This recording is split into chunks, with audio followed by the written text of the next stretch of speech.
시어머니가 빨래 보따리를 내던졌습니다. 싹 다 빨아서 말려와라. 어머님, 친정아버지가 너무 위독하셔요. 그럼 친정 가서 빨아 말려 오던가. 며느리는 빨래 보따리를 이고 눈보라를 헤쳐가며 산을 넘었습니다. 독사 같은 시어머니. 친정 가서 보따리를 풀었는데 옷들 사이에 무언가가 있었습니다. 무거운 게 돌이 아니라 돈이었어. 저고리를 뜯으니 엽전이 쏟아졌습니다. 빨래 사이에 편지도 있었습니다. 도둑놈 눈을 피하려면 더러운 빨래처럼 보여야 합니다. 찬물에 손 넣지 마십시오. 또 다른 보따리엔 약첩 5개. 시어머니가 먹어야 할 본인 약이었습니다. 본인 목숨줄을 끊어서 보내신 거예요. 며느리가 돌아갔을 때 차디찬 바닥에서 시어머니는 핏자국 위에 쓰러져 있었습니다. 왔느냐? 주옥 같은 야담 이야기, 주옥 야담을 계속 이어가기 위해 여러분의 응원이 필요합니다. 구독과 좋아요 잊지 말고 꼭 부탁드립니다. 조선시대 영조 시절 아주 매서운 겨울. 강원도 금화현의 작은 마을, 산이 깊고 골이 좁아 평소에도 인적이 드문 곳으로. 그해 겨울에는 하늘이 마치 오랜 하늘 풀기라도 하듯 사흘 밤낮을 쉬지 않고 눈을 퍼부었으니 모든 소식이 하룻밤 사이에 뚝 끊어져 버리고 말았습니다. 아름다운 설경이었습니다. 그러나 그러한 감상이라는 것은 기와집의 따뜻한 사랑방에서 화로에 손을 쬐며 매화주 한 잔을 걸치고 한가롭게 바라볼 때에나 가능한 이야기였을 뿐. 가난한 이들에겐 그저 먹고 사는데 불편함만을 줄 뿐이었습니다. 땔감이 떨어진 집에서는 더 이상 태울 것이 없어 문짝을 뜯어 아궁이에 넣었고, 양식이 바닥난 집에서는 뒷산에 가서 칼바람을 맞아가며 소나무의 거친 껍질을 벗겨다가 죽을 쑤어 먹었는데, 그것이라도 먹지 않으면 배고픔을 참을 수 없는 상황으로 눈물을 머금고 먹을 수밖에 없었습니다. 마을 가장 안쪽 초가집 한 채가 있었습니다. 이 집의 안주인은 한씨 댁이라 불리는 마님이었습니다. 올해로 63으로 16살 꽃다운 나이에 이 산골로 시집을 온 그날부터 시작하여 47년이라는 세월을 오직 이 산골에서만 살아온 여인이었습니다. 젊은 시절에는 남편과 함께 뒷산에서 참나무를 베어다가 가마에 넣고 숯을 구워 장에 내다 팔기도 하였고, 봄이면 산비탈을 타고 올라 더덕과 도라지, 산삼 같은 약초들을 캐어 읍내장터에 펼쳐놓고 팔기도 하였습니다. 어느 해인가 남편이 갑작스러운 병을 얻어 훌쩍 세상을 떠나버린 뒤로는 천지에 의지할 곳 하나 없는 홀몸으로 어린 아들과 악착 같은 살림으로 겨우겨우 가세의 명맥만을 지탱해온 그런 기구하고 질긴 여인이었습니다. 한씨 댁은 푼푼이 한 잎이라도 허투루 쓰는 법이 없었으니 장에 나가면 한나절이고 서서 값을 깎고 또 깎아 결국 파는 사람이 질려서 포기할 때까지 물러서지 않았고, 파전 한 장 사 먹는데도 제값을 치른 적이 없었으며, 집안에서는 호롱불의 심지를 반으로 줄여 기름 한 방울이라도 더 아끼는 것은 기본이요. 심지어 된장을 뜰 때에도 숟가락 하나를 가지고 며느리와 신랑이를 버리곤 하여 동네 사람들 사이에서는 한씨 댁집에 한 번 들어간 엽전은 다시는 나올 줄을 모른다는 것이 정설로 굳어진 지 오래였습니다. 이 차갑고 각박한 집에 남은 식구라고는 고작 둘뿐이었습니다. 시어머니 한씨 댁, 그리고 이 집에 시집온 며느리 미옥이가 전부였습니다. 미옥이는 올해로 22이었습니다. 인근 고을 신읍에 사는 윤학준이라는 선비의 외딸로 태어나 어려서부터 총명하고 마음씨가 곱기로 소문이 자자하였습니다. 아버지 윤학준이라는 분은 대대로 글을 읽고 집에서 서당을 열고 아이들을 가르치며 동네 사람들로부터 윤진사라 불리며 나름의 존경을 받았고, 어머니 안동 김씨 부인은 양반가의 교수답게 바느질 솜씨가 빼어나고 약초에 관한 지식이 깊어 동네 안악들이 아이가 아프거나 살림에 궁한 일이 생기면 을의 김씨 부인을 찾아와 의논하곤 하였는데 이 두 분 사이에서 태어난 딸 하나를 금지옥엽으로 바람 한 점 거센 것에도 닿지 않도록 애지중지 키웠던 것입니다. 그러나 세상의 일이라는 것이 사람의 뜻대로만 되지 않는 법이어서 가세가 해가 갈수록 기울고 또 기울어 낀 이를 잊기도 벅차게 되자 윤진사는 가슴이 찢어지는 아픔을 삼키며 눈물을 머금고 딸을 산골 숫장수의 아들에게 시집 보내야 하는 처지에 이르렀습니다. 한씨 댁의 아들 창수라는 사람은 비록 글을 배우지는 못하였으나 성품이 소처럼 온순하고 힘이 장사여서 나무를 해다 팔고 숯을 구워 장에 내면 며느리 하나쯤은 넉넉히 먹여 살리리라는 기대가 있었기 때문이었고 무엇보다도 딸이 굶어 죽는 것보다는 비록 거친 산골이라 할지라도 밥 한 끼는 챙겨줄 수 있는 곳으로 보내는 것이 압이 된 도리라는 그 가슴 아픈 판단이 있었기 때문이었습니다. 시집 온 첫날부터 미옥은 시어머니라는 분의 성정이 예사롭지 않음을, 보통의 시어머니와는 격이 다른 무언가가 있음을 본능적으로 직감하였습니다. 혼례를 치르고 시댁의 어른께 패백을 올리는 자리에서 한 시댁이 새로 들어온 며느리를 쭉 훑어보더니 입을 열어 내뱉은 그 첫마디가 손이 너무 희고 곱구나. 일 안 한 티가 팍팍 나는구먼. 우리 집에서는 그 손으로 글씨 쓸 일 없다. 내일부터 당장 아궁이 앞에 앉아라. 신랑 창수가 어머니 오늘은 좀 하고 조심스럽게 말리려 하였으나 한씨 댁의 눈이 번뜩 돌아가는 바람에 그 눈빛 하나에 기가 꺾여 말끝을 흐리고 말았습니다. 그날 밤 미옥은 신방에서 이불을 뒤집어 쓰고 소리를 죽여 울었고 창수는 아내의 떨리는 등을 토닥토닥 두드리며 어머니가 원래 그러시니 조금만 참아 달라 라며 사정하였으나 미옥의 눈물은 쉬 그칠 줄을 몰랐습니다. 시집살이의 서러움이라는 것은 날이 갈수록 깊어지기만 하였습니다. 한씨 댁은 며느리에게 새벽 인경이 채 울기도 전에 일어나 아궁이에 불을 지피도록 하였고 밥을 지으면 솥뚜껑을 열고 들여다보며 쌀알수를 세듯이 따지고 또 따졌습니다. 한술 더 떠서 미옥이 정성을 다해 차린 반찬을 밥상에 올릴 때면 이것이 반찬이냐, 돼지 여물이냐 하며 밥상을 물리기가 일쑤였는데 그 소리가 어찌나 날카롭고 서슬퍼런지 미옥은 밥상을 차릴 때마다 손이 떨리곤 하였습니다. 미옥이 고분고분 예, 어머님 하고 공손히 받아들여도 그 입에서 예 소리가 진심으로 나오는 것이냐 하며 진심을 의심하였고 한마디라도 이유를 대려하면 시어미한테 말대답이냐 하며 벼락 같은 호통을 놓았으므로 미옥으로서는 예를 해도 탈이요 아니를 해도 탈이요 가만히 있어도 탈이니 어찌해야 좋을지 갈피를 잡을 수 없는 나날이었습니다. 그나마 이 험한 시집살이에서 유일한 버팀목이 되어주던 남편 창수마저 집을 떠나고 말았습니다. 어머니의 기침이 심해지자 약값이라도 벌어오겠다며 보따리 하나를 둘러매고 강릉 쪽 포구로 품팔이를 떠난 것이 어언 반년 전의 일이었는데 떠날 때 보름이면 돌아오겠소 하고 아내의 손을 꼭 잡아주던 그 남편은 반년이 넘도록 편지 한 장 없었습니다. 혹시 바다에 나갔다가 풍랑에 휩쓸린 것은 아닌지 산을 넘다가 산적을 만난 것은 아닌지 미옥은 밤마다 북쪽 하늘을 바라보며 가슴을 졸였으나 그 물음에 답을 주는 이는 이 넓은 세상 어디에도 없었습니다. 남편이 떠나자 한씨 댁의 구박은 한층 더 심해졌습니다.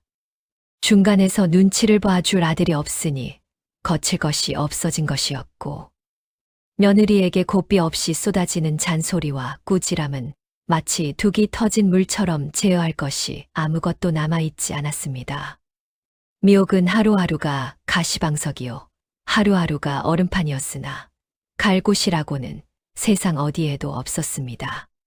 친정도 낀 이를 잊기 힘든 형편이었으므로 쫓겨가봤자 늙으신 부모님의 짐덩이가 될 뿐이었고 그렇게 되면 두 집안 모두가 공멸하는 길이니 차마 그럴 수도 없는 노릇이었습니다. 그리하여 이 얼음 같은 겨울, 이 얼음 같은 집에 돌알멈이라 불리는 시어머니와 외로운 며느리 단 둘만이 서로를 마주하며 그렇게 숨을 죽이고 겨울을 버티고 있었습니다. 그날도 뼈를 깎는 듯한 매서운 추위가 산골 마을 전체를 옥죄듯이 짓누르고 있었습니다.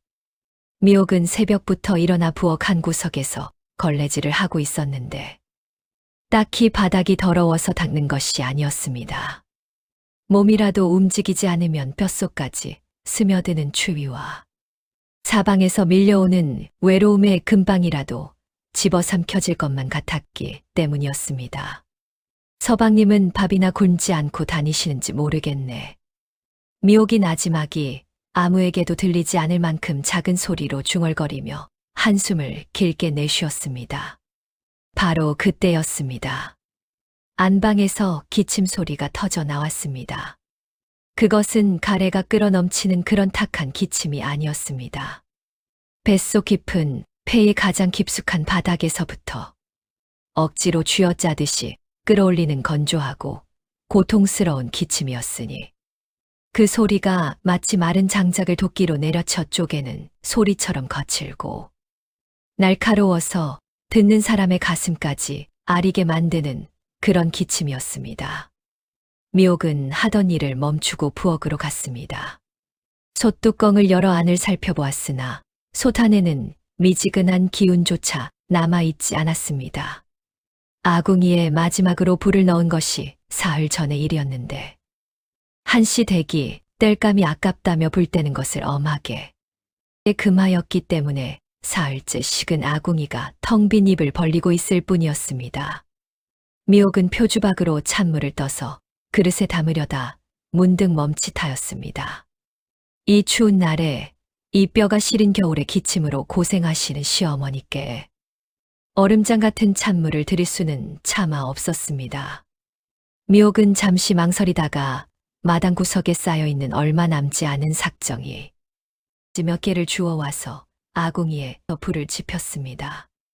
매캐한 연기가 피어오르며 눈물이 핑 돌았으나 몇 번을 불어넣자 겨우 불씨가 살아나 작은 불꽃이 일었고 그 미약한 불기운으로 물이 미지근하게나마 데워지기 시작할 무렵이었습니다. 부엌 문이 거칠게 열렸습니다. 지금 뭐 하는 짓이냐? 벼락처럼 내려꽂히는 호통에 미옥은 들고 있던 표주박을 떨어뜨릴 뻔하였습니다. 부엌 문 앞에 서 있는 사람은 다름 아닌 시어머니 한씨 댁이었습니다. 퀭하게 꺼진 눈에 앙상하게 드러난 광대뼈에 며칠을 빚지 않아 부스스하게 흐트러진 쪽머리. 고생에 찌들고 병에 시달린 노파의 몰골이었으나 그 눈빛만큼은 형형하게 살아서 며느리를 쏘아보고 있었으니 그 눈빛의 서슬의 미옥은 절로 어깨가 움츠러들었습니다. 어머님, 기침이 심하신 듯하여 숭늉이라도 좀 드시게 하려고. 미옥이 기어들어가는 목소리로 겨우겨우 대답을 하였습니다. 한시댁은 며느리의 그 간곡한 말 따위는 안중에도 없다는 듯이 아궁이 속에서 타닥타닥 소리를 내며 타오르고 있는 삭정이를 험악한 눈빛으로 노려보았습니다. 이게 다 돈이다. 돈, 물 데우는 나무가 하늘에서 뚝 떨어지더냐? 찬물 마셔도 안 죽는다. 젊은 것이 벌써부터 따뜻한 물 타령이나 하고 있으니 집안 꼴이 이 모양이지. 한시댁은 며느리의 손에서 그릇을 빼앗다시피 채어가더니 아직 다 데워지지도 않은 미지근한 물을 단숨에 벌컥벌컥 들이켰습니다. 그리고는 빈 그릇을 마루 위에 거칠게 내려놓으며 차갑게 쏘아 붙였습니다. 앞으로 내 허락 없이 아궁이에 불 떼지 마라. 땔감 다 떨어지면 내가 산에 올라가서 눈 헤치고 나무 해올 테냐? 하지만 어머님, 날이 너무 춥습니다. 어머님 건강도 생각하셔야. 내 몸은 내가 안다. 쓸데없는 짓 말고 가서 바느질거리나 찾아봐라. 기름 아까우니 호롱불도 켜지 말고. 말을 마친 한시댁은 휙 몸을 돌려 안방으로 들어가 버렸습니다. 미닫이 문이 닫히는 둔탁한 소리가 적막한 집 안에 울렸고 그 소리는 마치 미옥의 가슴을 매질하는 것처럼 쓰리고 아프게 울려 퍼졌습니다. 야속하였습니다. 남편도 없이 홀로 시어머니를 봉양하며 살고 있는데 따뜻한 말 한마디는커녕 고생한다는 위로 한마디는커녕 물 한 모금 데우는 것조차 타박을 주다니 서러움이 파도처럼 밀려와 가슴 밑바닥에서부터 목구멍까지 꽉 차올랐으나 미옥은 이를 악물고 그 뜨거운 눈물을 삼켰습니다. 시어머니 앞에서 울면 또 어떤 말이 날아올지 모르는 일이었으므로 울고 싶어도 울 수 없는 것이 며느리라는 자리의 서글픔이었습니다. 닫힌 안방문 너머에서 다시금 기침 소리가 새어나왔습니다. 아까보다 더 깊고 더 고통스러운 소리였습니다. 미옥은 부엌 구석에 쭈그리고 앉았습니다. 아궁이의 불씨는 이미 꺼져버렸고 꽁꽁 언 손을 입가로 가져가 호호 불어보았으나 하얀 입김이 잠깐 피어올랐다가 사라질 뿐 손끝에 전해지는 온기는 미미하였습니다. 그녀의 시선이 부엌 창 너머로 보이는 먼 산봉우리에 머물렀습니다. 온통 하얗게 눈을 뒤집어 쓴 저 산 고개를 넘으면 친정이 있었습니다. 아버지, 어머니는 불이라도 떼고 주무시는지. 미옥의 입에서 새어나온 중얼거림은 아무에게도 닿지 못한 채 차가운 부엌 공기 속으로 스러져 갔습니다. 그 무렵 미옥에게는 시어머니의 기침약보다도 날마다의 구박보다도 더 가슴이 아리고 쓰린 사건이 하나 더 있었습니다. 한씨 댁의 구박이 그 절정에 달한 것은 열흘쯤 전. 아직 하늘이 저 무서운 폭설을 쏟아붓기 직전의 일이었습니다. 그날 한씨 댁은 아침부터 무언가에 이끌린 듯 부엌을 뒤지더니 장독대 옆에 두었던 메주 항아리의 뚜껑을 열고는 그 순간 눈이 뒤집혔습니다. 항아리 안에 넣어두었던 콩이 반 이상이나 줄어 있었기 때문이었습니다. 미옥아, 이리 당장 나와봐라. 금방이라도 살인문이 깨질 듯한 고함이 집안을 쩌렁쩌렁 울렸고 미옥이 황급히 달려가자 한씨 댁은 항아리 안을 손가락으로 가리키며 핏대를 올렸습니다. 이 항아리에 콩이 다퇴가 있었다. 내가 분명히 이 다퇴를 세워 넣었단 말이다. 그런데 지금 보니 서되도 안 남았어. 2되가 넘는 콩이 다리가 달려 걸어 나갔느냐? 미옥은 어리둥절하였습니다. 콩에 손을 댄 적이 없었기 때문이었습니다.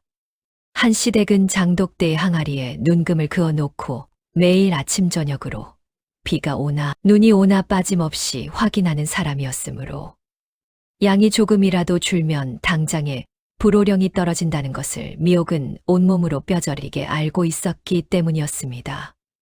어머님, 저는 콩에 손을 대지 않았습니다. 정말입니다.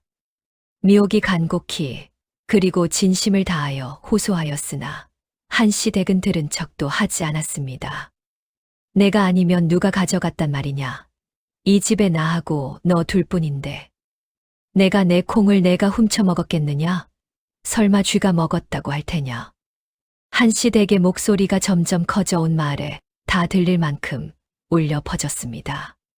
미옥은 억울함에 눈물이 핑 돌았으나 입을 열면 더 큰 불똥이 튈 것을 알기에 오직 고개만 숙이고 있을 수밖에 없었습니다. 사실 콩이 줄어든 이유를 미옥은 어렴풋이나마 짐작하고 있었습니다.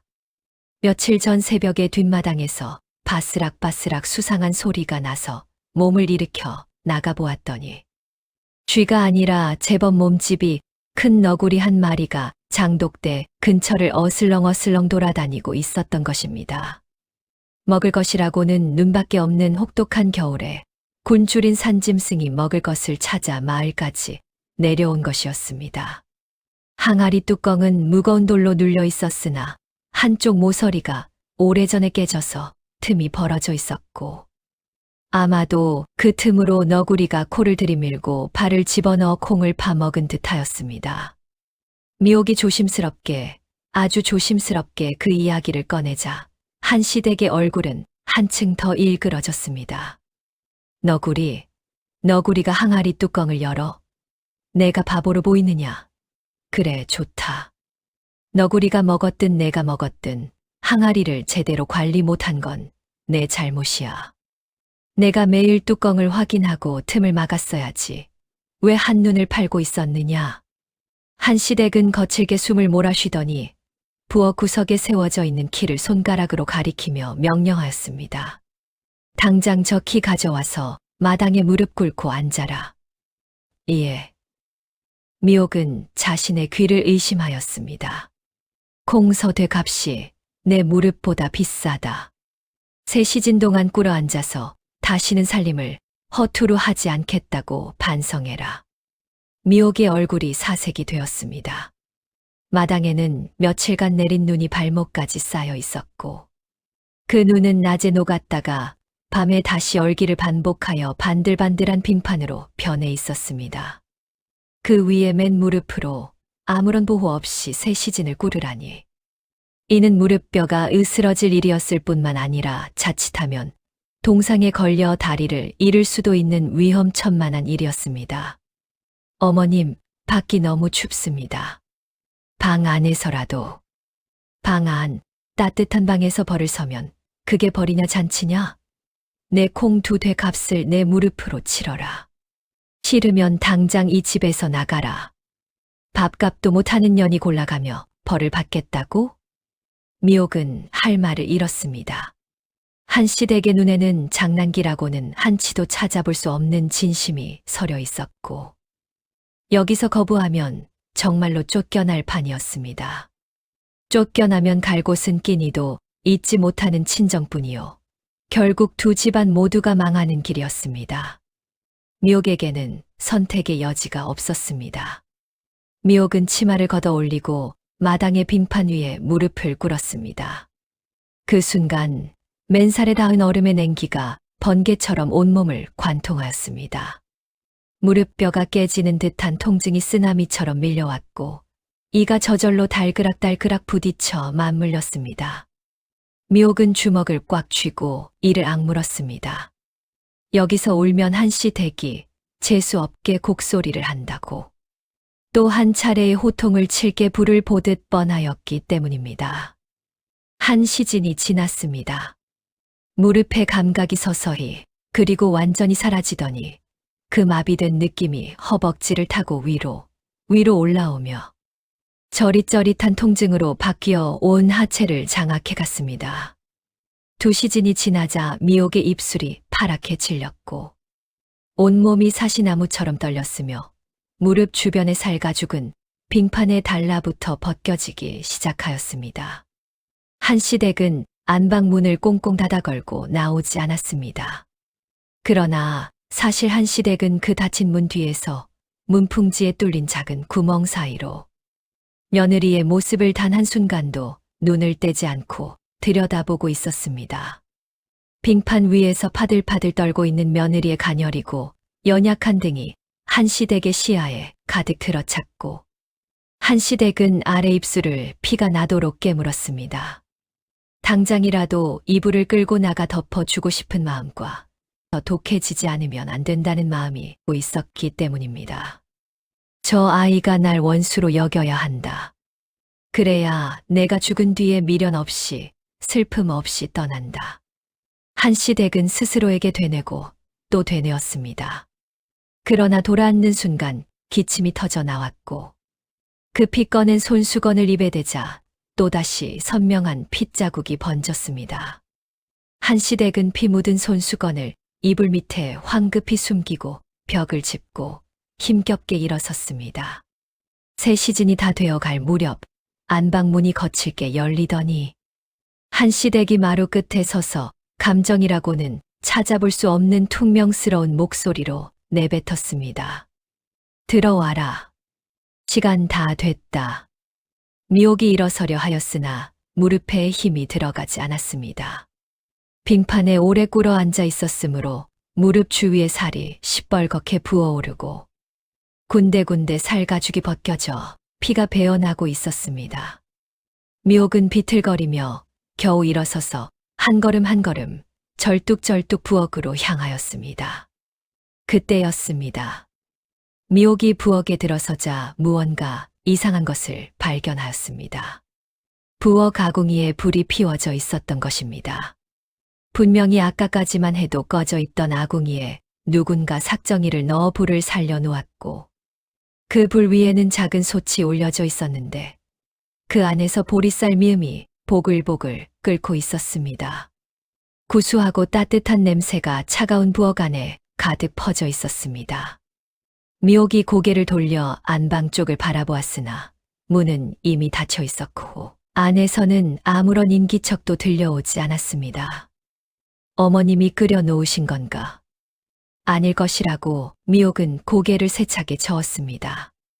땔감 하나 떼는 것도 아깝다며 버럭 호통을 치시던 분이 아궁이에 불을 넣어 미음을 끓여 놓으실 리가 만무하다고 생각하였습니다.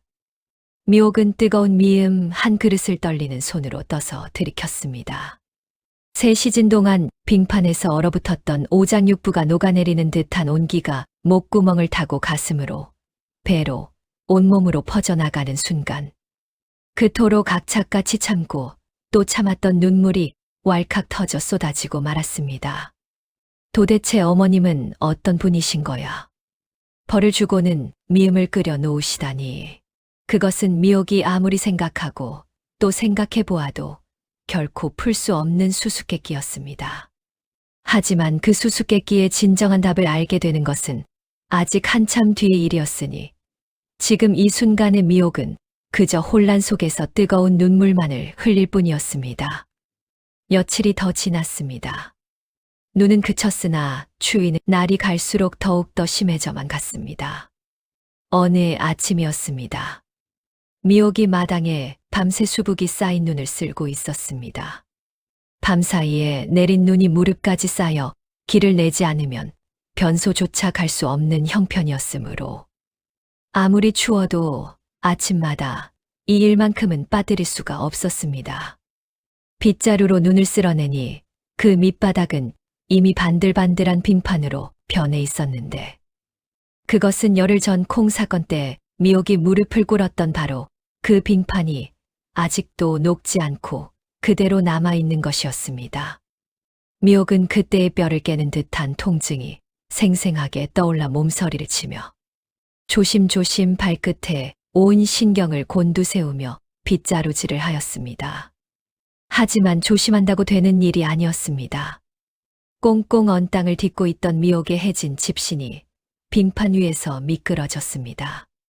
둔탁한 소리가 마당에 크게 울렸고 엉덩이를 찌은 충격이 척추를 타고 머리끝까지 전해져 눈앞이 번쩍하였습니다. 미옥은 아린 허리를 부여잡고 신음을 흘렸습니다. 일어날 엄두조차 나지 않아 차가운 눈바닥에 그대로 주저앉아 있는데 안방에서 방문이 열리는 소리가 들렸습니다. 한씨 댁이었습니다. 또 꾸지람을 하시겠구나. 미옥은 질끈 눈을 감고 어김없이 날아올 호통을 기다렸습니다. 눈 밟는 소리가 사각사각 가까워지더니 미옥의 바로 앞에서 멈추었습니다. 그런데 예상했던 꾸짖는 소리가 들려오지 않았습니다. 대신 무언가를 뿌리는 사각사각하는 모래를 뿌리는 것 같은 소리가 들렸습니다. 미옥이 의아하여 슬그머니 눈을 떠보니 한씨 댁이 아궁이에서 퍼온 거무튀튀한 재를 빙판 위에 뿌리고 있었습니다. 시어머니의 거칠고 마른 손이 움직일 때마다 검은 재가 하얀 눈 위를 덮으며 미끄러운 곳을 하나하나 지워 나가고 있었습니다. 한씨 댁은 며느리를 일으켜 주지도 괜찮으냐고 묻지도 않았습니다. 그저 묵묵히 한마디 말도 없이 마당 가득 재를 뿌릴 뿐이었습니다. 한참 뒤 빈 삼태기를 탈탈 턴 한씨 댁이 미옥을 내려다보며 퉁명스럽게 한마디를 툭 내뱉었습니다. 눈 떠서 끓여 먹을 거냐? 바닥 보고 다녀라. 뼈라도 부러지면 의원 불러야 하고 약 지어야 한다. 그게 다 돈이야. 쌀 한 가마니가 날아간단 말이다. 알겠느냐? 그 말만을 남기고 한씨 댁은 뒤도 돌아보지 않은 채 성큼성큼 안방으로 들어가 버렸습니다. 미옥은 한참이나 멍하니 제가 뿌려진 마당을 바라보았습니다. 시커먼 제 덕분에 더 이상 미끄럽지는 않았으니 넘어질 걱정은 없어진 셈이었습니다. 그러나 마음은 오히려 더 차갑게 식어버렸습니다. 결국 돈 걱정이시구나. 며느리가 다치는 것보다 약값 나가는 게 더 무서우신 거야. 미옥은 겨우 몸을 일으켜 제 묻은 치마를 털어냈습니다. 그러면서도 마음 한구석에 작은 가시 하나가 걸렸습니다. 그래도 죄를 뿌려 주신 건데. 미옥은 고개를 세차게 저었습니다. 빙판에 무릎 꿇리는 분이 재 하나 뿌렸다고 감동받을 일인가. 미옥은 쑤시는 허리를 붙잡고 절뚝거리며 부엌으로 돌아갔습니다. 한편 거칠게 방문을 닫고 들어간 한시댁은 문고리를 잡은 채 숨을 몰아쉬고 있었습니다. 방금 찬바람을 맞은 탓인지 격렬한 기침이 폭풍처럼 터져 나왔습니다. 한시댁은 품에서 꼬깃꼬깃하게 접힌 손수건을 꺼내 입을 틀어 막았습니다. 뱃속의 장기가 모조리 튀어나올 것 같은 고통에 허리가 새우처럼 구부러졌고 온몸이 발작을 일으키듯 들썩였습니다. 한참을 기침하다 겨우 멈추었을 때 한시댁은 떨리는 손으로 손수건을 천천히 떼어 내려다보았습니다. 누런 광목천 위로 선명하고 붉은 핏자국이 숨길 수 없을 만큼 넓게 번져 있었습니다. 벌써 세 번째 각혈이었습니다. 밖에서 빗자루질을 하는 며느리의 기척을 살피며 한시댁은 피 묻은 손수건을 이불 가장 깊숙한 곳에 황급히 쑤셔 넣었습니다. 아직은 안 된다. 한시댁은 앙상한 손으로 자신의 가슴을 꾹 눌렀습니다. 심장이 뛸 때마다 폐가 찢어지는 듯한 통증이 밀려왔으나 이를 악물고 신음을 삼켰습니다. 미옥이가 친정에 맘 놓고 다녀올 만큼은 마련해 놓고 가야지. 그때까지만 버텨다오. 한시댁은 품에서 작은 옹기 항아리를 꺼내 방 구석에 조심스럽게 내려놓았습니다. 항아리 안에는 콩이 가득 차 있었는데 며느리에게 두 되가 없어졌다고 호통을 치며 빙판에 꿇어앉힌 바로 그 콩이었습니다. 한시댁이 한밤중에 스스로 빼어 숨겨둔 것이었으니 장차 며느리가 친정에 갈 때 보따리 속에 넣어줄 양식으로 마련해 둔 것이었습니다. 미안하다, 미옥아. 그 추운 빙판에 내 무릎이 얼마나 아팠겠느냐. 하지만 내가 날 미워해야 내가 편하게 눈을 감지. 앙상한 손등에는 핏줄이 퍼렇게 돋아나 있었고 손가락 끝은 추위에 시퍼렇게 질려 있었으며 그 손이 항아리를 쓰다듬는 모습은 마치 어린아이의 볼을 어루만지는 것처럼 조심스럽고 다정하였습니다. 며칠 뒤의 일이었습니다. 아침 일찍 우물가에 물을 길어 오던 미옥은 살인문 밖에서 서성이는 낯익은 그림자를 발견하였습니다. 옆마을에 사는 수복이라는 장돌뱅이였습니다. 미옥의 친정과 시댁마을 사이를 오가며 소식을 전해주곤 하던 사람이었는데 수염에 하얀 성에가 잔뜩 끼고 눈 아래에는 잠을 못 잔 사람의 짙은 그림자가 내려앉아 있었습니다. 이 말을 전해야 하나 오는 내내 고민을 했는데 자식된 도리로 알고는 있어야 할 것 같아서 왔다. 무슨 일입니까? 아버지한테 무슨 변고라도. 윤진사 어른이 많이 위중하오. 수복이의 말인즉 어제 장작을 가져다 드리러 갔더니 방이 얼음장이고 불때는 흔적도 없고 이불도 없이 홑겹으로 누워 계시는데 발가락이 동상에 걸려 시커멓게 썩어 들어가고 있었다는 것이었습니다. 사람을 알아보지도 못하고 헛소리만 하시며 어머니도 남편을 살리겠다고 며칠을 굶어가며 남편의 발을 녹이고 있으나 당장 오늘 내일 하는 판국이라 하였습니다. 미옥의 손에서 힘이 빠져 물동이가 땅에 부딪혀 깨졌습니다. 수복이는 품에서 주먹밥 2덩이를 꺼내 미옥의 치마폭에 소리 없이 올려놓고는 차마 그 자리에 더 서 있을 수 없다는 듯 도망치듯 자리를 떴습니다. 혼자 남은 미옥은 꽁꽁 언 땅바닥에 이마를 박고 소리 없이 울었습니다. 시어머니가 들을까봐 입술을 꽉 깨물어 피가 맺혔고 터져 나오려는 울음을 온 힘을 다해 삼켰습니다. 살려야 한다는 생각뿐이었습니다. 하지만 가진 것이라곤 입고 있는 옷 한 벌뿐이요. 돈이라고는 한 푼 없었습니다. 결국 기댈 곳은 시어머니뿐이었으니 미옥은 비통한 마음을 다잡고 안방으로 향하였습니다. 차가운 대돌 위에 무릎을 꿇었습니다. 열흘 전 빙판 위에서 벗겨진 무릎이 아직도 욱신거렸으나 부모님의 목숨이 경각에 달려 있었으므로 그따위 아픔을 따질 때가 아니었습니다. 어머님, 친정 아버지가 죽어가고 있답니다. 동상이 걸려 살이 썩어 들어가고 방에 불기 하나 없어 오늘 내일 하신답니다. 염치 없는 줄 압니다만 헛간 옆에 쌓아둔 썩은 땔감이라도 좀 주십시오. 썩어서 거름도 나지 않는 나무라도 좋습니다. 공서되처럼 빙판에 10시진을 벌을 서라면 서겠습니다. 제발요, 어머님. 미옥의 눈물이 뚝뚝 떨어져 차가운 대도를 적셨습니다. 한씨 댁은 말이 없었습니다. 문설주를 잡은 손에 힘이 꽉 들어가 손등에 퍼런 힘줄이 불끈 돋아났습니다. 그녀의 속도 타들어 가고 있었습니다. 윤진사가 그 지경이 되었다는 안타까움이 밀려왔고 당장이라도 쌀독을 내주고 싶었습니다. 하지만 지금 며칠치 양식을 준다고 해결될 일이 아니었습니다. 이 가난한 며느리가 앞으로 살아갈 길을 열어주려면 더 큰 것을, 더 단단한 것을 줘야 하였고 그것을 주기 위해서는 자신이 철저하게 악인이 되어야만 하였습니다. 목구멍으로 뜨거운 것이 치밀어 올랐습니다. 기침이 나오려 하자 아래 입술을 피가 나도록 깨물며 참았습니다. 며느리 앞에서 각혈하면 모든 것이 트어지는 것이었습니다. 땔감, 우리 집 나무도 없어 냉골에서 자는 판에 퍼줄 나무가 어디 있단 말이냐?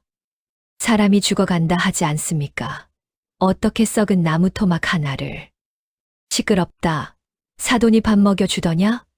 내가 굶어 죽게 생겼는데 사돈 타령이냐?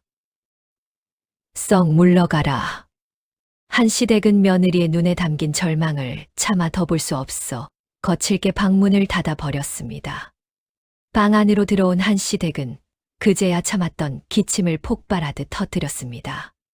바닥을 구르며 기침을 쏟아내는 눈에서 눈물이 줄줄 흘러내렸는데 그것은 기침 때문이 아니라 며느리의 절규가 비수처럼 가슴에 박혔기 때문이었습니다.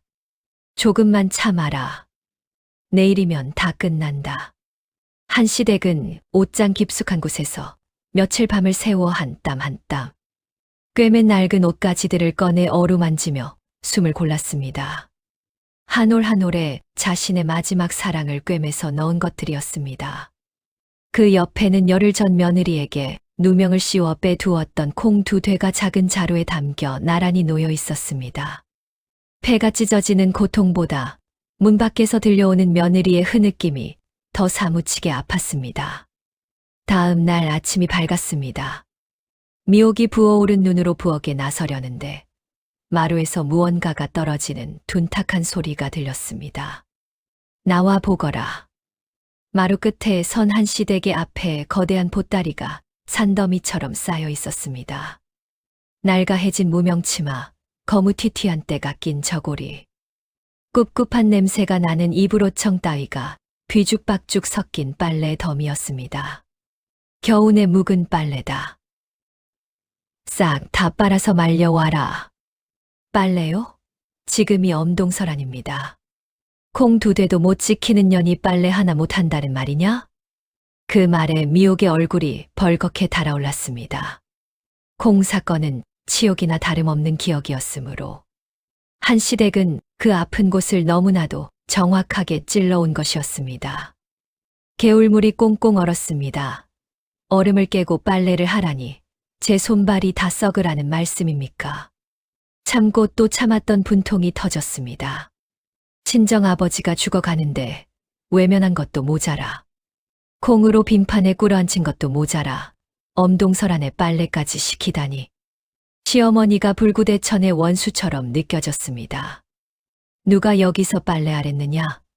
저 아랫마을 큰 개울은 물살이 새서 얼음이 덜 얼었을 게다. 아랫마을요? 산길을 한참이나 내려가야 합니다. 이 짐을 이고 그 먼 길을 가란 말씀입니까? 그래. 가는 김에 친정에나 들렀다 오거라. 미옥의 귀가 번쩍 뜨였습니다. 심장이 한 박자를 건너뛴 듯 멈칫하였습니다.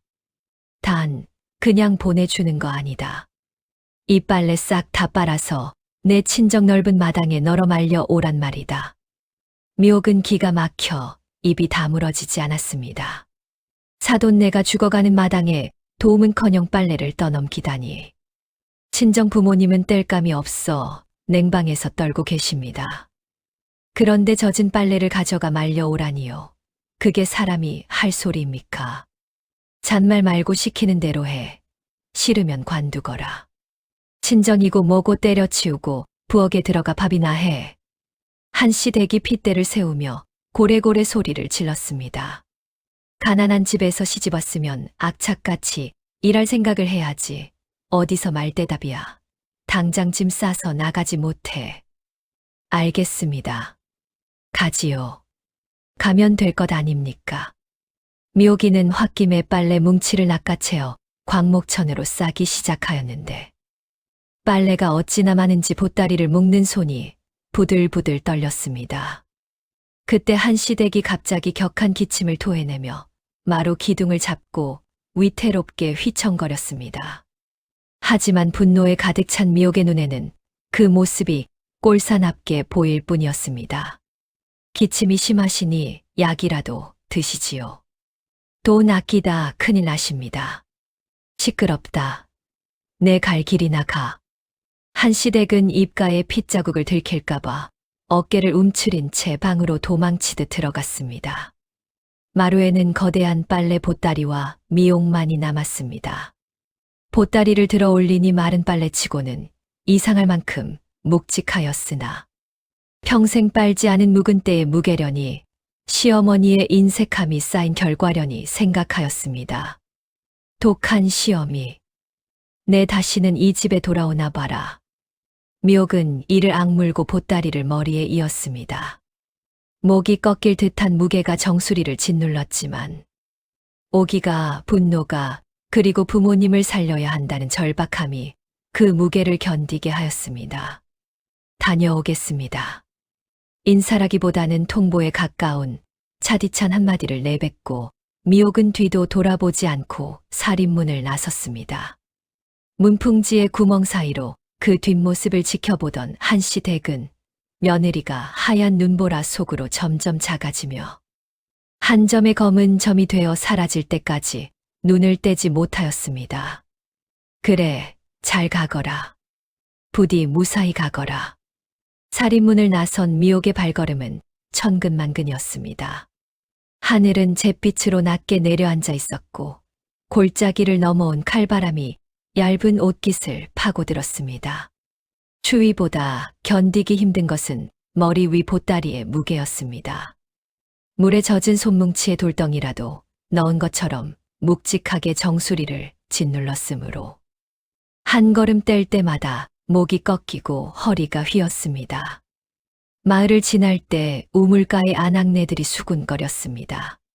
사돈이 죽어간다는데 빨래를 지워보내다니. 한시댁 그 할멈 사람이 아니라 돌이야.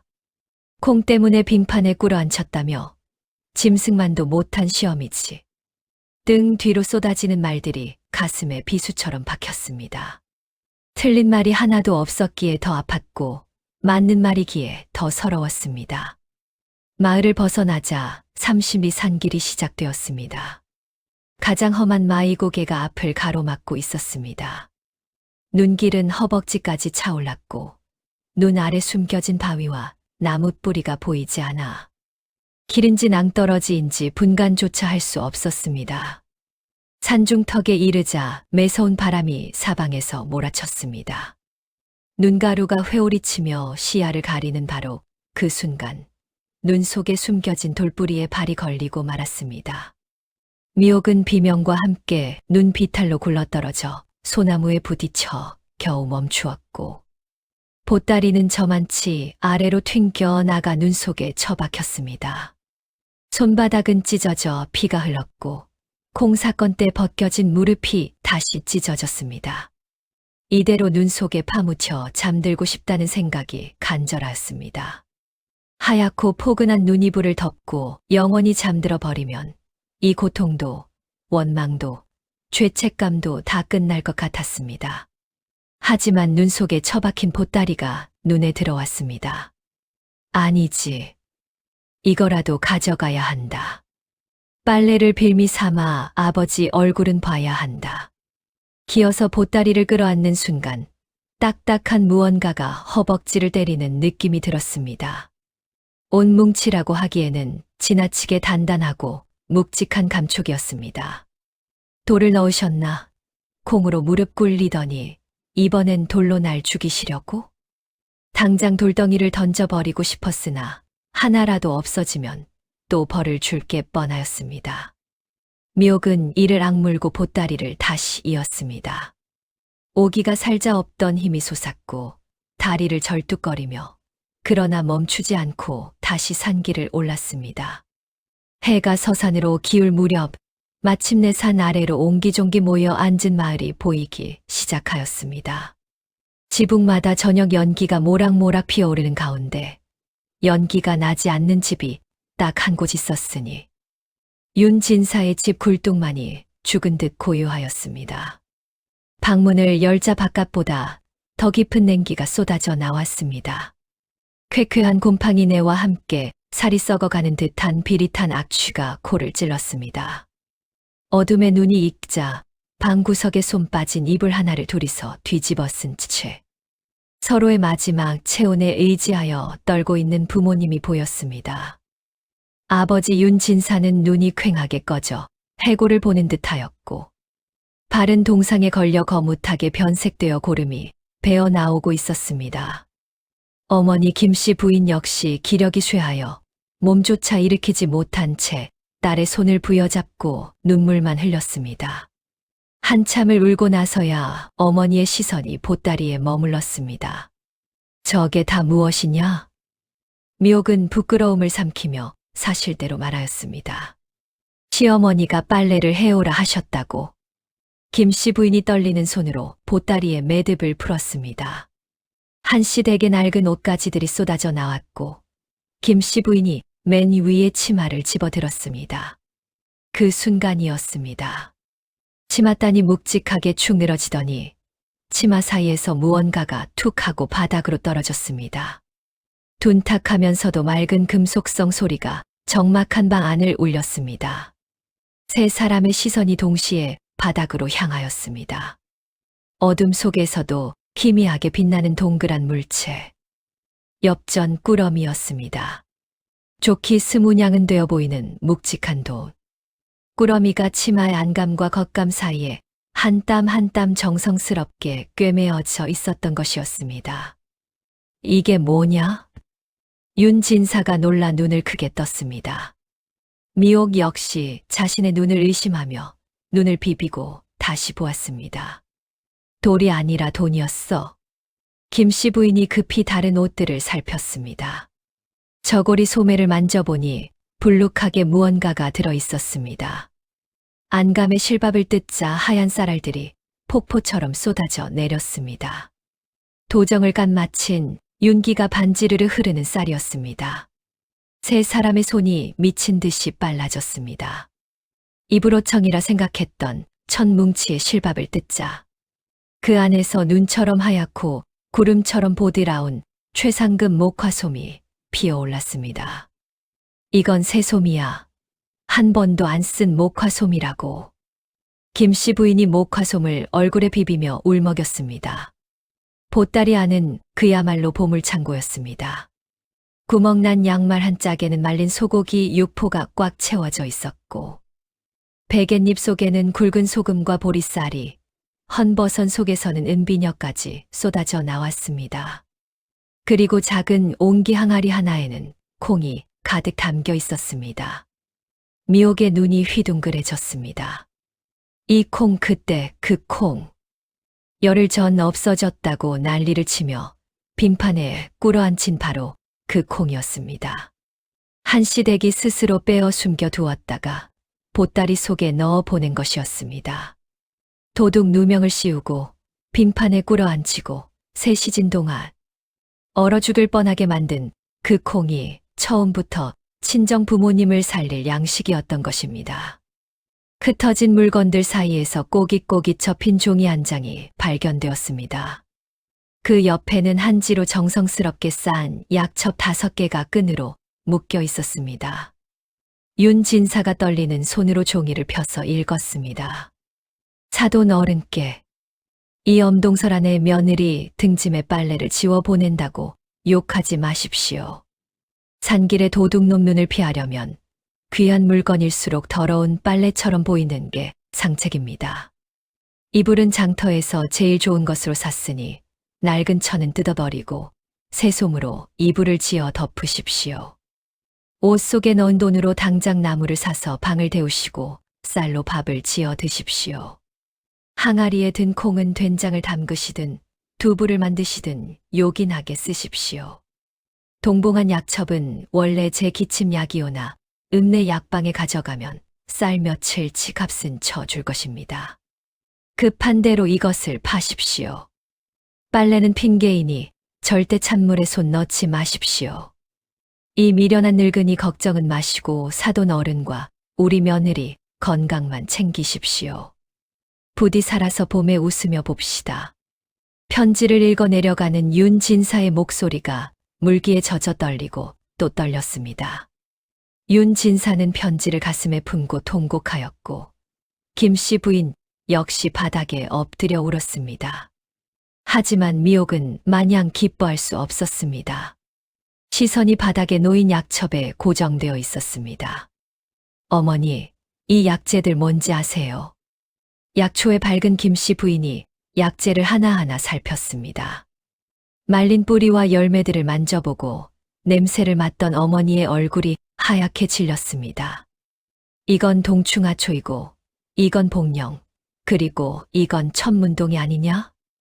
폐가 다 망가져서 피를 토하는 사람이 먹는 약이다. 워낙 귀하고 비싸서 우리 같은 사람은 구경도 못하는 약재야. 미옥의 머릿속에 번개가 내리쳤습니다. 기억의 조각들이 하나둘 맞춰지기 시작하였습니다. 기침할 때마다 등을 돌려 무언가를 숨기던 모습. 마루 기둥을 잡고 휘청거리며 입을 막았을 때 손가락 사이로 비치던 거뭇한 얼룩. 그것은 고추장물도 김칫국물도 아니었습니다. 한씨 댁의 피였습니다. 그리고 콩 사건 때 미옥을 빙판에 꿇어앉히고 나서 아무도 없는 부엌에 미음이 끓고 있었던 그 수수께끼도 마침내 풀렸습니다. 한씨 댁이 몰래 불을 넣고 미음을 끓여 놓았던 것이었습니다. 벌을 주고는 몰래 밥을 차려주는 사람. 쫓아내는 척하면서 먹여 살리는 사람. 그것이 한씨 댁이라는 사람의 진짜 얼굴이었습니다. 이 약이 어머님이 드셔야 하는 약이에요. 본인 목숨줄을 끊어서 저한테 보내신 거라고요. 미옥은 약첩을 끌어안고 울부짖었습니다. 한씨 댁이 약값이면 쌀 한 가만이라고 투덜거리던 목소리가 귓전에 울렸습니다. 그것이 돈이 아까워서가 아니라 약을 팔면 사돈을 살릴 수 있다는 뜻이었음을 이제야 비로소 깨달은 것이었습니다. 약을 포기했다는 것은 곧 삶을 포기했다는 뜻이었습니다. 가야 해요. 지금 당장 가야 해요. 밤이었습니다. 짐승의 울음소리 같은 바람이 문풍지를 찢듯 몰아치고 칠흑 같은 어둠 속에서 눈보라가 춤추는 밤이었으니 그 산길을 넘는 것은 곧 죽음을 자처하는 것이나 다름없었습니다. 미옥이 죽으면 시어머니를 살릴 사람이 아무도 없다는 것을 알았으므로 이성이 가까스로 발길을 붙잡았습니다. 한씨 댁이 보낸 엽전으로 이웃에게 장작과 쌀을 구하자. 죽은 줄 알았던 굴뚝에서 하얀 연기가 모락모락 솟아올랐습니다. 구들장에 온기가 돌고 솟해서 쌀밥이 구수한 냄새를 풍기기 시작하였습니다. 그러나 미옥은 따뜻한 아랫목에 앉아서도 바늘방석이었습니다. 방이 따뜻해질수록 냉골에서 피 묻은 손수건을 쥐고 떨고 있을 시어머니의 모습이 머릿속을 떠나지 않았습니다. 밥을 억지로 삼킨 뒤 모녀는 보따리에 목화솜을 펼쳤습니다. 한시댁이 보낸 옷가지들의 겉감을 뜯어 이어붙여 이불 호청을 만들고 새하얀 솜을 넣어 한 땀 한 땀 누볐습니다. 미옥의 손놀림이 누구보다도 빨랐습니다. 쥐고 있는 옷감은 한시댁이 평소 입던 무명 치마였는데 물 빠지고 무릎 부분이 해진 치마에서 시어머니 특유의 꿉꿉한 땀 냄새와 된장 냄새가 올라왔습니다. 예전 같았으면 코를 막았을 그 냄새가 오늘따라 어찌 그리 그립고 애틋한지 미옥은 스스로도 알 수 없었습니다. 어머님, 왜 그러셨어요? 솔직히 말씀하시지. 바느질하던 미옥의 눈에서 눈물 한 방울이 치마 위에 떨어져 동그란 얼룩을 남겼습니다. 새벽녘에 두툼한 이불이 완성되어 부모님을 덮을 수 있었고 하늘이 밝아올 때 미옥은 자리를 박차고 일어났습니다. 약첩 5개를 품속 깊이 가슴 가장 가까운 곳에 넣고 옷매무새를 단단히 여몄습니다. 어머니 김씨 부인이 주먹밥과 호리병을 내밀고 장롱에서 꺼낸 헌털 조끼를 딸에게 입혀주었습니다. 가서 사돈 어른께 전해라. 이 못난 사람들이 은혜 잊지 않고 기어서라도 절 올리러 가겠다고. 미옥은 큰 절을 올린 뒤 대문을 나섰습니다. 돌아가는 등짐은 가벼웠으나 가슴 속 약첩의 무게는 천하를 짊어진 듯 무거웠으니 이것이 시어머니의 목숨 그 자체라는 것을 온몸으로 알고 있었기 때문이었습니다. 미옥은 미친 사람처럼 산길을 달렸습니다. 집시는 너덜너덜하여 맨발이 눈에 닿아 감각이 사라진 지 오래였으나 오직 가슴의 약천만이 미옥을 움직이는 유일한 힘이었습니다. 달리면서 시어머니의 말들이 이명처럼 귓속을 울렸습니다. 찬물에 손 넣지 마라. 다치면 약값이 든다. 바닥 보고 다녀라. 그것은 구두쇠의 잔소리가 아니었습니다. 험한 눈길에 넘어지지 않을까, 손이 얼음물에 트지 않을까. 염려하던 말로는 차마 드러내지 못하는 어머니의 사랑이었습니다. 콩도 이제야 이해가 되었습니다.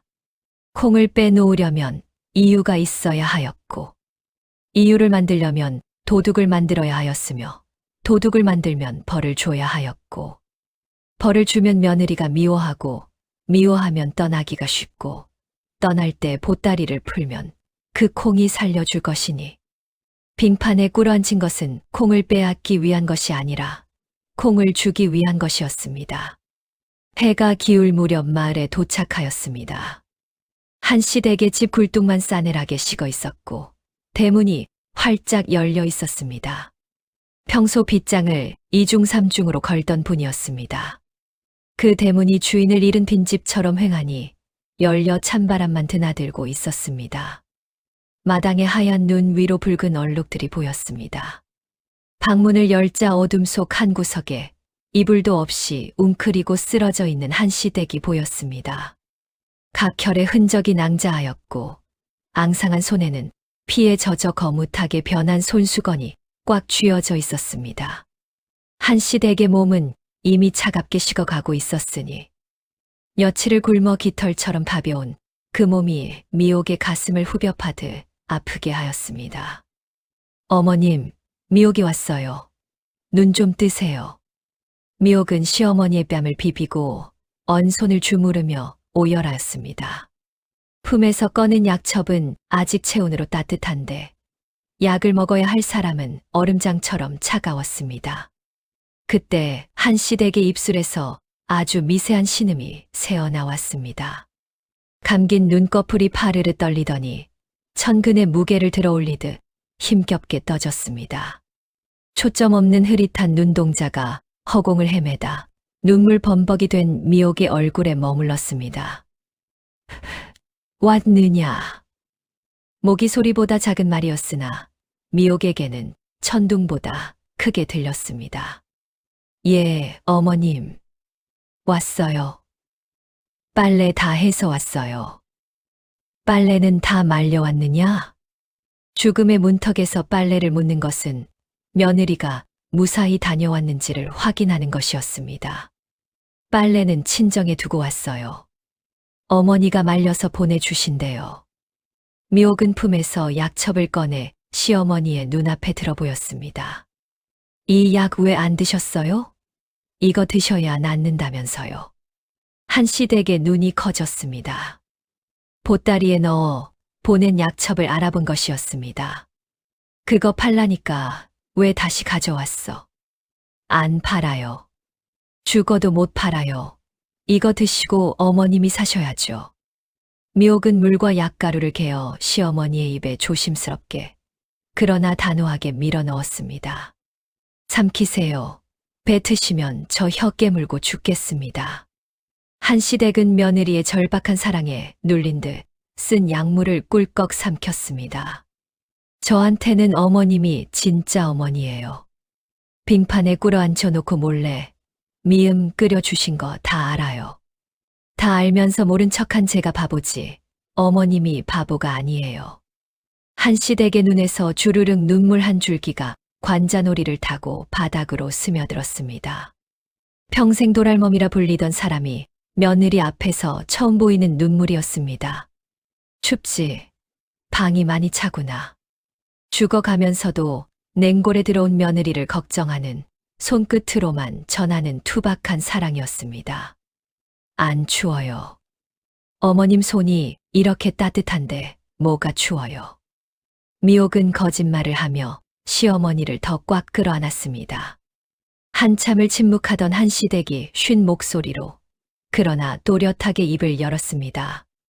나는 이번 겨울을 못 넘길 줄 알았다. 피를 토한 지가 언젠데. 어차피 갈 목숨 약값이면 쌀이 몇 가만인데 그게 아깝지 않더냐. 그래서 일부러 독하게 굴어서 내가 날 미워하게 만들었다. 콩을 빼놓으려면 내가 도둑이 되어야 했다. 도둑이 되면 벌을 줘야 하고 벌을 주면 내가 날 미워할 테고 미워하면 내가 죽어도 덜 슬플 테니까. 미옥의 숨이 멎는 듯하였습니다. 빨래 핑계로 보내면 보따리에서 콩을 발견하고 빙판에 원하는 풀리고 콩은 내 부모님 입에 들어가고 한 번의 악행으로 두 가지 일을 한 거다. 바보. 어머님 바보. 미워하면 덜 슬프다고 누가 그래요? 그렇게 가셨으면 저는 평생 어떻게 살라고요. 그게 저를 위한 게 아니라 저를 죽이는 거란 말이에요. 미옥의 눈물이 시어머니의 목덜미를 적셨습니다. 한시댁은 며느리의 등을 토닥이고 싶었으나 팔에 힘이 들어가지 않아 손가락만 까딱거렸습니다. 그 까딱거리는 손가락이 미옥의 등에 겨우 닿았을 때 미옥은 그것이 세상에서 가장 따뜻한 포옹이라는 것을 알았습니다. 창수놈이 집을 나가고 텅 빈 집에 너 하나 남았는데 너도 내 자식이다. 내 딸이야. 그 한마디에 시집 와서 구박만 받았다고 생각했던 세월과 아픔이 봄눈처럼 녹아 흘러내렸습니다. 콩 때문에 빙판에 꿇었던 무릎도 새벽마다 얼음물로 빨래하던 손도 밥상을 물리며 호통치시던 목소리도 그 모든 것이 미움이 아니라 차마 드러내지 못한 사랑의 다른 얼굴이었음을 비로소 알았습니다. 어머님, 저 안 가요. 어디도 안 가요. 알았다. 안 보내마. 내가 내 곁에 있겠다면 내 죽더라도 내 품에서 죽으마. 죽긴 왜 죽어요. 약 드시고 내년 봄에 꽃놀이도 하고 창수 씨 돌아오면 손주도 보셔야지요. 한시댁이 낄낄 웃었습니다. 웃음 끝에 기침이 터졌으나 이번에는 피가 섞이지 않았습니다. 손주놈 고추 한번 만져보고 죽어야지. 그렇고 말고. 이웃이 달려와 불을 지피고 의원이 약을 다렸습니다. 미옥이 숟가락으로 약물을 한 모금씩 밀어 넣을 때마다 미옥의 심장도 함께 뛰었습니다. 새벽녘이 되자 가쁘던 숨이 조금씩 잦아들었고 식은땀이 쏟아지더니 한시댁이 천천히 눈을 떴습니다. 한씨 댁의 첫 마디는 여전히 돈 타령이었습니다. 미련한 것. 그 비싼 약을 기어이 먹였느냐? 하지만 미옥은 이제 알았습니다. 그 타박 속에 얼마나 깊은 안도가, 얼마나 따뜻한 사랑이 숨어 있는지를. 천냥만냥이라도 어머님 목숨보다 귀하겠어요? 내가 보따리를 풀어보았구나. 콩도 보았느냐? 보았지요. 도둑년 만들어 놓고 그 콩을 보따리에 넣어 보내시다니. 어머님이야말로 제일 큰 도둑이세요. 제 마음을 통째로 훔쳐가셨으니까요. 한씨 댁이 멋쩍은 듯 시선을 피하였으나 입꼬리가 올라가는 것은 감출 수 없었습니다. 내 아비는 살아 계시더냐? 어머님이 주신 솜으로 이불 짓고 쌀로 밥 짓고 콩으로 두부 만들어 드시고 살아나셨어요. 다 어머님 덕이에요. 다행이다. 정말 다행이야. 동이 터오고 있었습니다. 창호지 문틈으로 새벽빛이 스며들어 차갑던 방 안을 은은하게 물들이고 있었습니다. 한씨 댁은 눈을 감았습니다. 이번 잠은 죽음의 잠이 아니라 고단했던 삶을 위로받는 달콤한 휴식이었습니다. 한 달이 흘렀습니다. 약효가 차츰 퍼졌는지 한씨 댁의 얼굴에 화색이 돌았고 기침도 한결 잦아들었으며 손수건에 피가 묻는 일이 없어진 것이 미옥에게는 가장 큰 기쁨이었습니다. 미음을 만들라고 했지. 누가 쌀을 이리 많이 넣으랬느냐. 죽이 아니라 떡이 되겠다. 한씨 댁은 밥상을 받으며 짐짓 호통을 쳤지만 예전 같은 서슬은 없었습니다. 야단을 치면서도 숨기지 못하는 흐뭇함이 섞여 있었습니다. 어머님도 참 몸 빨리 회복하시려면 잘 드셔야지요. 미옥이 싱글벙글 웃으며 미음을 떠주자 한씨 댁은 투덜거리면서도 넙죽 받아 먹었습니다. 숟가락을 내려놓으며 밥맛은 있다라고 한마디 덧붙이는 것이 한씨 댁이 줄 수 있는 최대한의 칭찬이었습니다. 그날 오후 사리문 밖에서 낯익은 목소리가 들려왔습니다. 친정아버지 윤진사와 어머니 김씨 부인이 지팡이를 짚고 서 계셨습니다. 윤진사의 동상은 꾸준한 섭생 덕에 기적처럼 회복되어 절뚝거림 없이 마당을 걸어 들어오셨습니다. 김씨 부인이 마당 흙바닥에 큰 절을 올렸습니다. 사돈 어른, 죽어가던 이 못난 사람들을 살려주셔서 감사합니다. 한씨 댁은 당황하여 김씨 부인을 일으켰습니다. 두 여인은 서로의 손을 맞잡았습니다. 거칠고 투박한 한씨 댁의 손과 가늘고 섬세한 김씨 부인의 손이 얽혔습니다. 당신 목숨값인 약까지 팔아 우리를 살리려 하셨다 들었습니다. 부처님이 계시다면 바로 사돈 어른이십니다. 부처는 무슨, 다 우리 미옥이가 복덩이라서 그런 거지요. 도랄멈이라 불리던 얼굴에 수줍은 미소가 피어올랐습니다. 어느덧 산골 마을에도 완연한 봄이 찾아왔습니다. 산수유가 노랗게 피고 꽁꽁 얼었던 개울물이 졸졸 노래를 부르며 흐르는 따뜻한 날이었습니다. 미옥이는 개울가 바위에서 이불 빨래를 하고 있었습니다. 이번에는 진짜 빨래였습니다. 아가야, 허리 아프겠다. 헹구는 건 내가 하마. 한씨 댁이 소매를 걷어붙이고 다가왔습니다.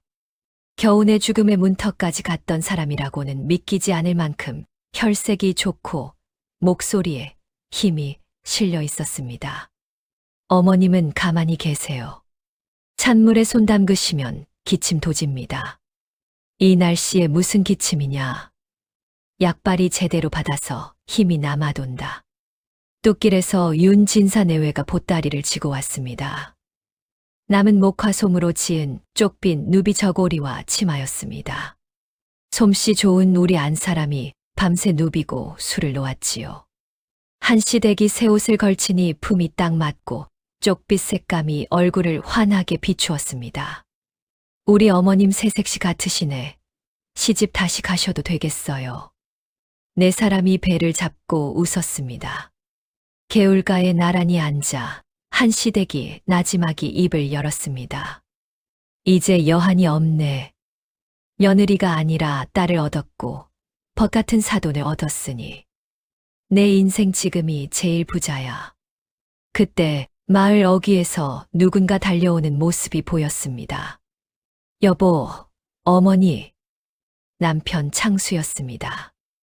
헐레벌떡 뛰어와 미옥을 끌어안으며 거친 손을 잡고 눈물을 흘렸습니다.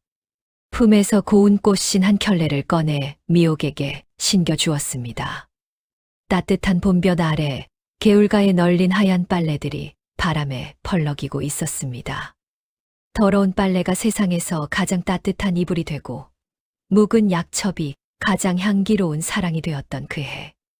겨울의 이야기는 봄바람을 타고 마을에서 마을로, 입에서 입으로 전해지며 오래오래 사람들의 가슴 속에 남았습니다.